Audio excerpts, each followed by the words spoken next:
Le 12 mai 2023, Zelda Tears of the Kingdom sort, et depuis tout le monde ne fait que d'en parler. Ce jeu il est super, on le compare à Zelda Breath of the Wild, et dans cette vidéo je vais pas vous faire une critique du jeu. Si vous voulez, il en existe déjà plein sur YouTube, des détaillés, objectifs, pertinentes. Non, moi je vais pas m'attarder là-dessus, moi ce qui m'intéresse c'est plutôt cette phrase, Zelda Tears of the Kingdom se tient au sommet du jeu vidéo. Alors peut-être que vous ne comprenez pas l'ampleur de ces mots, car vous ne savez tout simplement pas qu'est-ce que le sommet du jeu vidéo. Tout comme en art on a les plus beaux tableaux, au foot on a les meilleurs joueurs, le sommet du jeu vidéo ce sont les plus grands jeux de tous les temps. Des jeux qui sont quasi 10 sur 10 dans tous les domaines, des jeux qui ont marqué, dont on se souvient, qui ont fait passer un cap aux jeux vidéo. Et parmi ce sommet, on peut retrouver The Witcher 3, GTA V, Red Dead Redemption 2, Skyrim, Minecraft, bref que des monstres, des jeux riches, complexes, uniques, qui ont vu au fil des années toutes leurs failles ainsi que leurs mécaniques être exploitées au plus profond, que ce soit par la communauté ou par des créateurs de contenu. Et moi, pour que vous puissiez juste essayer de comprendre en quoi ces jeux sont au sommet, je voudrais vous présenter très simplement deux d'entre eux, Red Dead Redemption 2 et The Witcher 3. Tout d'abord, Red Dead Redemption 2. Déjà, si vous n'avez jamais entendu parler de ce jeu, je ne sais pas comment c'est possible. Et si vous voulez vous faire une idée, vous n'avez qu'à juste à regarder les critiques, c'est la note maximale dans quasiment tous les domaines. Un jeu salué, aimé de tous, mais ce qui fait la force de ce jeu, c'est qu'il fait comme tous les autres, mais en beaucoup mieux.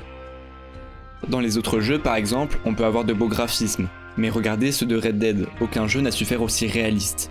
Dans les autres jeux, on a de la chasse, mais pas aussi immersive. Que ce soit la pêche, explorer une maison, s'occuper de son cheval, interagir avec son environnement et j'en passe, la force de Red Dead Redemption, c'est l'attention aux détails. Et je ne compte pas le nombre de vidéos hallucinantes montrant les détails de ce jeu au contenu énorme. Maintenant, passons à The Witcher 3. Un jeu qui est toujours adapté sur les consoles d'aujourd'hui tellement il a marqué les esprits. Et ce qui fait que The Witcher est un excellent jeu, c'est son relief narratif. The Witcher se déroule dans un univers très riche, très fourni, avec un bestiaire énorme, des personnages complexes et surtout des quêtes secondaires super intéressantes. L'histoire aussi est un point important de ce jeu.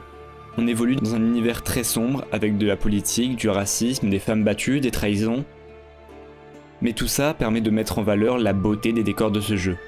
Le monde est vivant, rempli d'énigmes et de mystères qui vous donnent l'impression de n'avoir jamais réellement compris l'univers de ce jeu.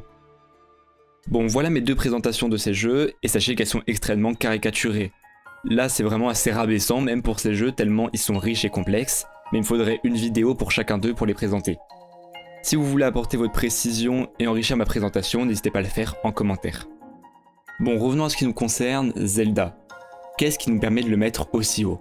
Dans toutes les critiques, on trouve des défauts, et qui ne sont pas des moindres. Les temples qui se ressemblent trop, les Korogu, les légères pertes de FPS et j'en passe. Le jeu semble super bien, mais avec des défauts. Alors pourquoi ? Vous vous souvenez quand j'ai dit « Mais ce qui fait la force de ce jeu, c'est qu'il fait comme tous les autres, mais en beaucoup mieux ». Et c'est bien cette idée qui fait que Red Dead Redemption 2 est au sommet, car c'est le meilleur dans sa catégorie. Et tout comme Red Dead est le meilleur dans sa catégorie, The Witcher et Skyrim ce sont les meilleurs jeux d'Heroic Fantasy. GTA c'est le meilleur jeu d'action-aventure, Minecraft c'est le meilleur bac à sable, et Zelda, c'est un jeu d'Heroic Fantasy. Et on vient de le dire, il y a déjà The Witcher et Skyrim à cette place. Mais écoutez bien, le but de Zelda c'est pas d'être le meilleur dans sa catégorie. Le but de Zelda c'est pas de faire mieux que tout le monde, son but c'est de faire ce qui n'a jamais été fait.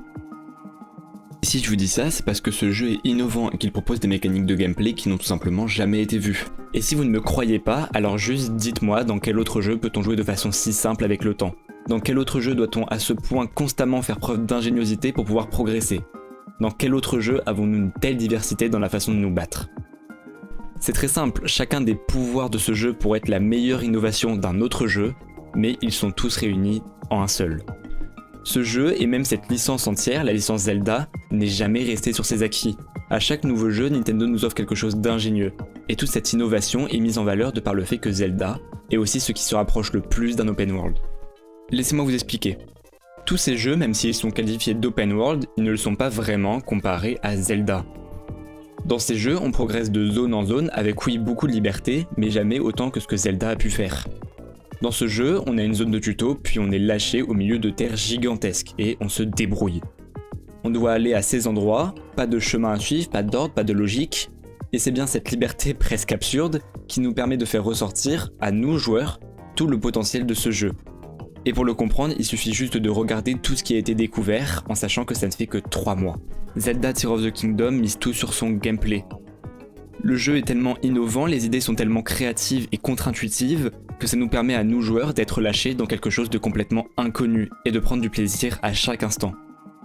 Et c'est d'ailleurs un message que je voudrais faire passer. Le cœur d'un jeu vidéo, c'est son gameplay. Et certains jeux nous donnent clairement l'impression de l'avoir oublié. Oui, c'est évidemment toujours agréable d'avoir de beaux graphismes, de belles musiques ou une belle narration.